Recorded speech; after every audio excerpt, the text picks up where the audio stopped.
Moi, je sens que dans le futur, je ne sais pas si les préjugés vont perdurer entre les hommes et les femmes, mais je sens que des préjugés entre les humains et les robots vont, pour le coup, arriver. Parce qu'il y a, beaucoup de métiers, non pas qui sont partagés entre les hommes et les femmes, mais qui sont robotisés. Ouais.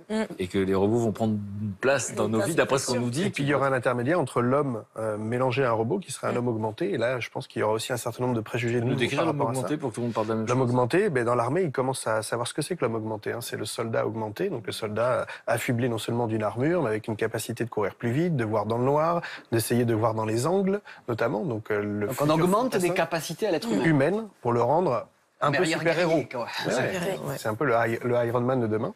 Et toute la question, c'est est-ce qu'on va le dépasser au point qu'on va même se séparer de notre humanité pour entrer dans une ère qu'on sera... tous des robots. Tous des robots. Donc, les métiers du futur, en tout cas, la robotisation, elle est là. En fait, c'est pas vraiment du futur, c'est plutôt du présent. Et c'est une révolution qui chamboule tout. Qui chamboule l'armée, qui doit chambouler certainement le monde de la mer, puisque quand on voit les bateaux industriels qui sont en train de prendre des réserves ichtyologiques partout dans la planète, on peut se poser quelques questions. Et les journalistes aussi. Je pense que ça doit traverser, comme ça nous traverse ici aussi à la télé, chez les journalistes, ça traverse comme toutes les révolutions techniques ont traversé finalement l'humanité.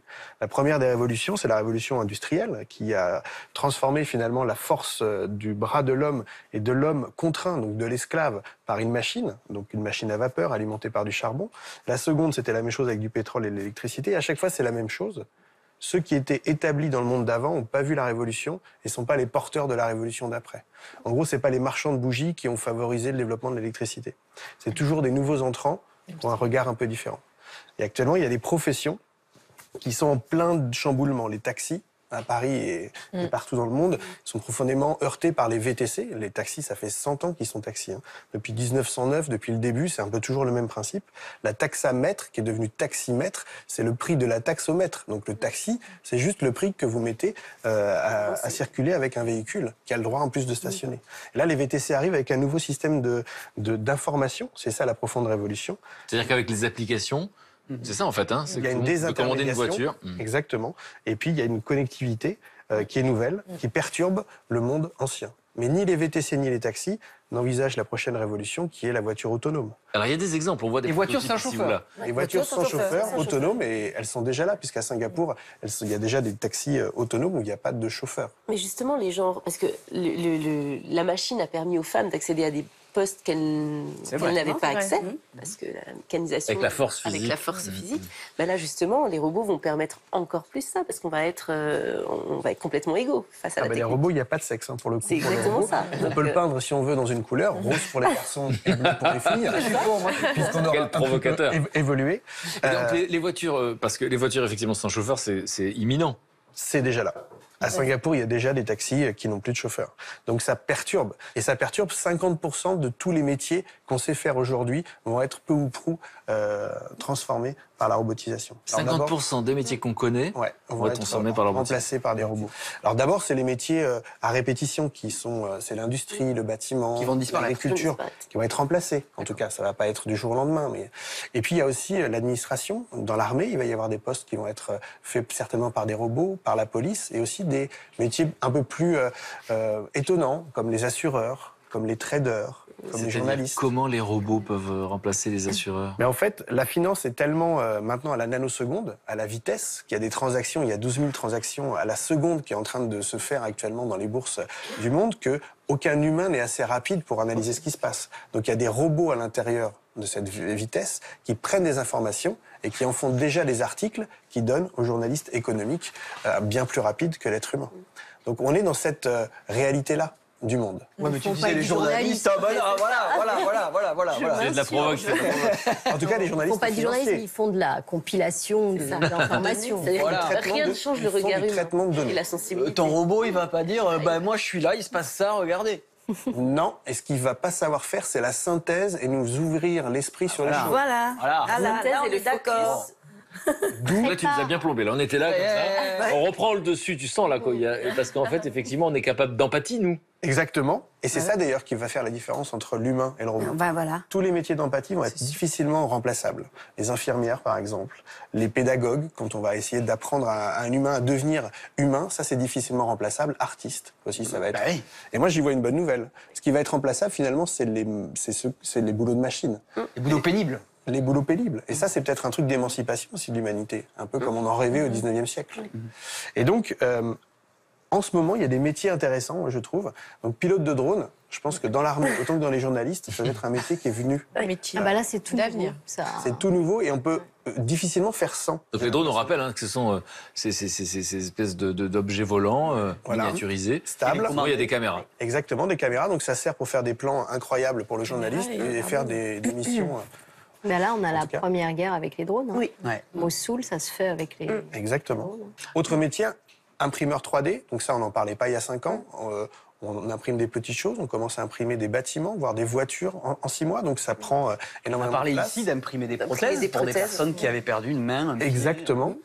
On a des e-sportifs. C'est quoi un Ah oui, e-sport oui. C'est des sportifs sur des jeux vidéo. Et donc il y a des championnats, c'est très officiel, c'est très professionnel. Il y a des championnats de drones au Qatar, des championnats mondiaux de drones qui se sont déroulés. Donc, Des courses de drones, quoi. des tours de drones comme on en rêvait, nous, Ouais. quand on était avant l'ère de Avec les l'Internet. gadgets, quoi. Et quand on regardait Exactement. Star Trek, Ou Top Gun. on regardait en boucle. Et c'est le Top Gun, mais à portée de main. Ouais, exactement. Et donc, le gagnant de ça, c'est un gamin anglais de 15 ans. Juste incroyable. Et gros prix en plus. Il a gagné $250 000. Donc, le e-sport Pas l'argent est arrivé. C'est pas, voilà, c'est ça. Ça commence à faire sympathique. Et puis, il y a des métiers qui vont arriver. Alors, des métiers un peu étonnants. Alors, on en est proche. Croque-mort digital. Qu'est-ce que c'est? Qu'est-ce que c'est ça? On passe son temps sur les réseaux sociaux, une fois qu'on sera plus là, parce qu'on n'est pas éternel. Par contre, nos informations, elles resteront là. Donc il faudra faire une curation de toute notre seconde vie, finalement, sur les réseaux sociaux, et la famille pourra demander à des gens d'essayer un peu de ranger ce qui doit être rangé. Nos informations, tu veux dire, quoi. Nos profils, données. nos profils de réseaux sociaux aussi, voilà. qui existent après nous. On a peut-être eu l'expérience un peu difficile de voir apparaître dans nos actualités l'anniversaire de quelqu'un qui n'était plus là. Donc voilà. Donc croque-mort digital, ça va être rigolo. Et moi, mon préféré, c'est le coach en curiosité. Parce qu'en fait, sur les réseaux sociaux, en fait, ce qui est considéré comme de l'information, comme de l'actualité, c'est pas vraiment une information, c'est pas vraiment une actualité. C'est quelque chose qui a été donné par un algorithme qui pressent que ça pourrait vous intéresser.